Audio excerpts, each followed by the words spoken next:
जय हिंद सभी स्टूडेंट को स्वागत है आप सभी छात्रों का आज की क्लास में। बच्चों, आज की क्लास में हम क्लास 10th के साइंस विषय के वीवीआई ऑब्जेक्टिव क्वेश्चन को याद करेंगे, जो आप सभी बच्चों की मैट्रिक परीक्षा 2025 के लिए बहुत ही महत्वपूर्ण है। तो सभी छात्र क्लास को अच्छे से देखिएगा और एक एक प्रश्न को याद कर लीजिएगा। चलिए क्लास को शुरू करते हैं बच्चों। पहला क्वेश्चन है, नेत्र द्वारा किसी वस्तु का कैसा प्रतिबिंब बनता है। तो वीवीआई क्वेश्चन है बच्चों, और इस प्रश्न के आंसर को याद रख लीजिएगा कि नेत्र द्वारा किसी वस्तु का कैसा प्रतिबिंब बनता है। तो आंसर हो जाएगा वास्तविक, उल्टा तथा छोटा। ठीक है, तो याद रख लीजिएगा इस क्वेश्चन को। अगले क्वेश्चन को देखेंगे बच्चों। विद्युत परिपथ में विद्युत धारा को मापने के लिए क्या उपयोग होता है। ठीक है, तो वीवीआई क्वेश्चन है कि विद्युत धारा परिपथ में विद्युत धारा को मापने के लिए क्या उपयोग होता है। तो आंसर याद रखेंगे बच्चों कि आमीटर का उपयोग होता है। ठीक है, चलिए अगला क्वेश्चन है यहाँ पर कि निम्नलिखित में कौन विद्युत शक्ति को निरूपित नहीं करता है। ठीक है, तो वीवीआई क्वेश्चन है और याद रख लीजिएगा कि विद्युत शक्ति को निरूपित कौन नहीं करता है। तो आंसर हो जाएगा IR²। ठीक है बच्चों, तो याद रख लेना है IR²। अगला क्वेश्चन है कि निम्नलिखित में से किसी वस्तु का वास्तविक प्रतिबिंब कौन बना सकता है। तो वीवीआई क्वेश्चन है कि निम्नलिखित में से किसी वस्तु का वास्तविक प्रतिबिंब कौन बना सकता है। तो आंसर याद रखेंगे बच्चों, उत्तल लेंस बना सकता है। ठीक है, चलिए अगला क्वेश्चन है कि किसी बिंदु वस्तु से निकलकर किरणें किसी लेंस से अपवर्तित होकर जिस बिंदु पर मिलती है उसे हम क्या कहते हैं। तो आंसर हो जाएगा कि उसे हम प्रतिबिंब बिंदु कहते हैं। ठीक है, चलिए अगला क्वेश्चन है, फोटोग्राफी कैमरा का अभिदृश्य कैसा होता है।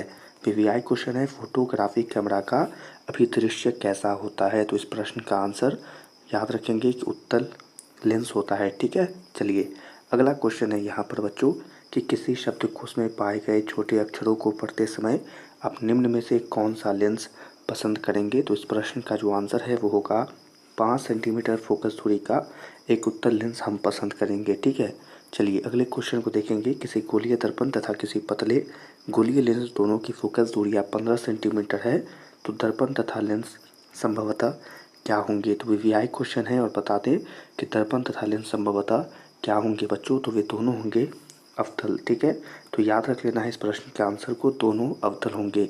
अगले क्वेश्चन को देखेंगे कि वोल्ट बराबर क्या होता है। तो सही बच्चे याद रख लीजिएगा, वोल्ट बराबर जूल पर कूलम्ब होता है बच्चों। ठीक है, चलिए अगले क्वेश्चन को यहाँ पर देखेंगे, विद्युत आवेश के प्रवाह के दर को क्या कहते हैं। वीवीआई प्रश्न है और बहुत ही आसान प्रश्न है।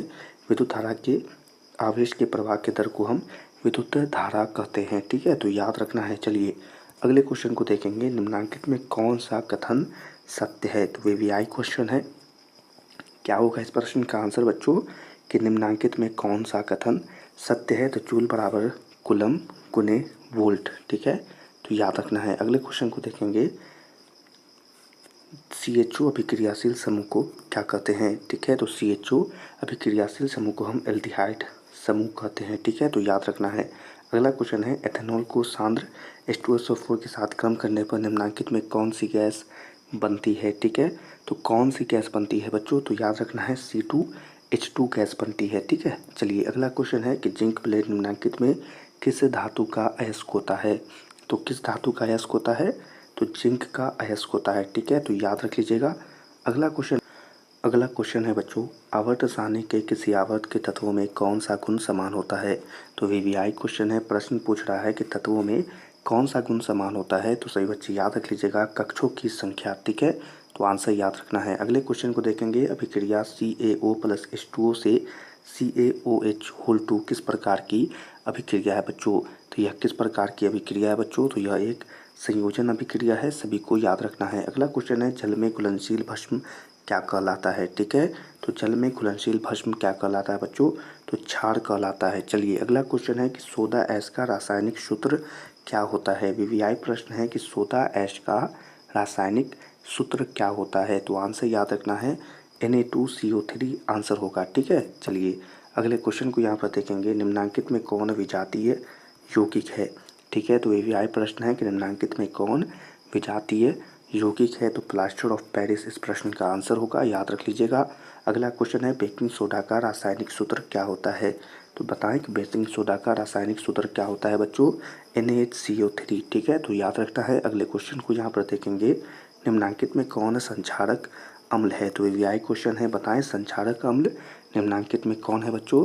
तो सल्फ्यूरिक अम्ल, ठीक है। तो याद रखना है। अगले क्वेश्चन को देखेंगे, मिल्क ऑफ मैग्नीशिया का पीएच मान क्या होता है। तो वीवीआई प्रश्न है कि मिल्क ऑफ मैग्नीशिया का पीएच मान क्या होता है। तो इस प्रश्न के आंसर को सही बच्चे याद रखेंगे यहाँ पर कि 10.5 इस प्रश्न का आंसर होगा। अगले क्वेश्चन को यहाँ पर देखेंगे बच्चों, सल्फर के संयोजी शिल में इलेक्ट्रॉनों की संख्या क्या होती है। तो सल्फर के संयोजी शिल में इलेक्ट्रॉनों की संख्या होती है बच्चों 6, ठीक है। चलिए अगले क्वेश्चन को देखेंगे, निम्नलिखित तत्वों में किसकी आयनन ऊर्जा अधिकतम है। तो किसकी आयनन ऊर्जा अधिकतम है। तो याद रखना है फ्लोरीन की आयनन ऊर्जा अधिकतम है।